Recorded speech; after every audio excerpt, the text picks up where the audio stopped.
So where are those accounts that I could be targeting? So with a click of a button, I'm going to go into our Whitespace Analyzer tool, which is going to present me a list of operator targets that I could be pursuing. These are accounts that are not yet buying anything from us.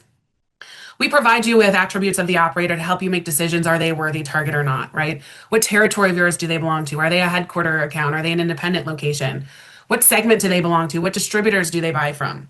So we're serving you attributes for the particular account where you can, use your knowledge to uncover, is this a worthy target or not?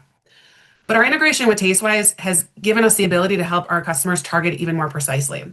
So I'm going to navigate up into our search center, show you quickly our filters, right? I can do a variety of searches, show me fast casual operators that are in a particular segment that are not buying anything from us, or buying product A and not buying product B. But with the power of Tastewise, we're now able to layer on that menu applicability. So with a click of a button, I can take this list and say layer on the Tastewise insights and show me those operators that are most relevant to buy based on their menu applicability.